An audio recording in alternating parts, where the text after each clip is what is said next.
அடுத்தடுத்து வெளியான 4 சர்வேகள் எல்லாம் சொல்லக்கூடிய ஒரே விஷயம் என்ன? நாம் தமிழர் கட்சிக்கு மிகப்பெரிய சிக்கல் உருவாகி இருக்கிறதா? இது பற்றி விரிவாக பார்க்கலாம் இந்த தொகுப்பில்.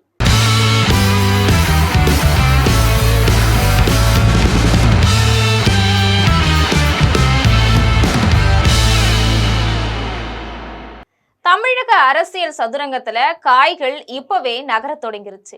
2026 சட்டமன்ற தேர்தலை நோக்கிய ஓட்டத்துல இன்சைட் எலெக்ஷன், போல் டிராக்கர், லோக் போல் மற்றும் அக்னி நியூஸ் சர்வீசஸ் ஆகிய 4 நிறுவனங்கள் வெளியிட்டு இருக்கக்கூடிய புதிய கருத்து கணிப்பு முடிவுகள் கவனம் பெற்றிருக்கு. இந்த 4 கணிப்புகளும் நாம் தமிழர் கட்சி மோசமா தோல்வியடையும் அப்படின்னு கணிச்சிருக்கு.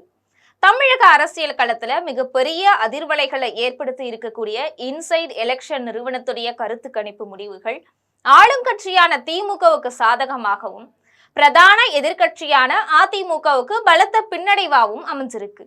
மாநிலம் முழுவதும் இருக்கக்கூடிய 234 தொகுதிகளிலுமே சுமார் 1.63 லட்சம் வாக்காளர்கள் கிட்ட நடத்தப்பட்ட இந்த மெகா ஆய்வின்படி திமுக கூட்டணி 44% வாக்குகளை பெற்று அசைக்க முடியாத சக்தியா உருவெடுத்திருக்கு. இதன் விளைவாக வரக்கூடிய தேர்தலில் 159 165 தொகுதிகளை கைப்பற்றி திமுக மறுபடியும் ஆட்சியை தக்க வைக்கும் அப்படின்னு தெரியுது. இதுக்கு மாறா எடப்பாடி பழனிசாமி தலைமையிலான அதிமுக கூட்டணி வெறும் 33% வாக்குகளை மட்டும் பெற்று 64 70 தொகுதிகளுக்குள்ள சுருங்கும் அப்படின்னு இந்த ஆய்வு எச்சரிக்கை விடுது. குறிப்பா அதிமுகவுடைய கோட்டை அப்படின்னு கருதப்படக்கூடிய மண்டலங்கள்ல கூட அந்த கட்சி ரொம்ப மோசமான தோல்வியை சந்திக்கும் அப்படின்ற கணிப்பு அந்த கட்சி தொண்டர்களிடையவே கலக்கத்தை ஏற்படுத்தி இருக்கு.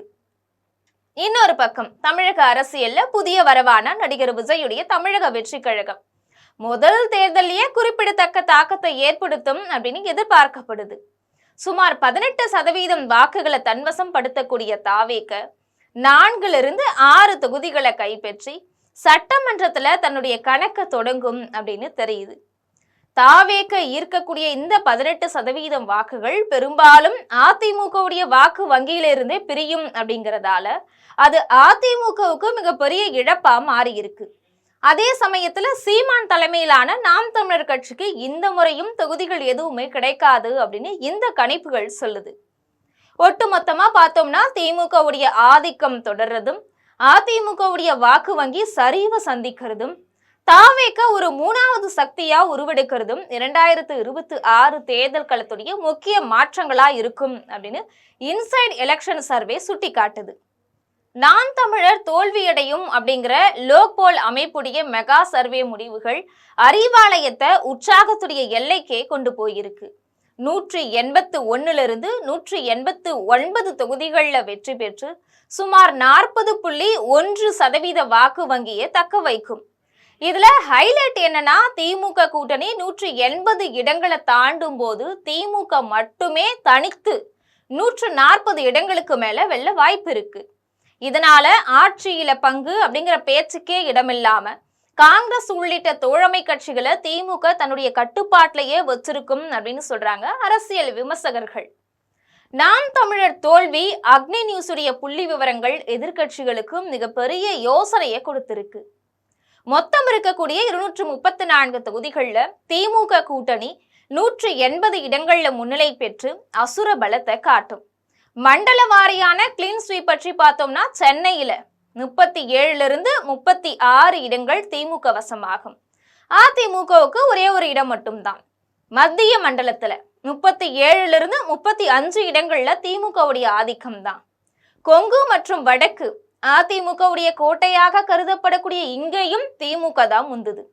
மேற்குல 50 32 இடங்களையும் வடக்குல 52 35 இடங்களையும் திமுக தட்டி செல்லுது. இதிலையும் நாம் தமிழர் கட்சி ஒரு இடத்துல கூட வெல்லாது அப்படின்னு கணிக்கப்பட்டிருக்கு. போல் டிராக்கருடைய கணிப்பு பத்தி தெரிஞ்சுக்கணும்னா உச்சாணி கொம்புல உதயசூரியன் அப்படின்னு சொல்றாங்க. போல் டிராக்கருடைய முடிவுகளும் திமுகவுக்கு சாதகமாகவே பஞ்சு வைக்குது. திமுக கூட்டணி 172 178 இடங்களை கைப்பற்றும். 42.7% வாக்கு வங்கியுடன் அசைக்க முடியாத சக்தியா திமுக உருவெடுத்திருக்கு. இது எடப்பாடி பழனிசாமி மற்றும் நடிகர் விஜய் ஆகிய 2 பேருக்குமே ஒரு மிகப்பெரிய சவாலான காலகட்டத்தை தொடங்கி வச்சிருக்கு. நாம் தமிழர் கட்சி ஒரு இடத்துல கூட வெல்லாது அப்படின்னும் இதுல சொல்லப்பட்டிருக்கு. இது போன்ற அரசியல் பின்னணி செய்திகளை உடனுக்குடன் தெரிந்து கொள்ள ஜெம் தொலைக்காட்சியுடன் எப்பொழுதும் தொடர்பில் இருங்கள். நன்றி.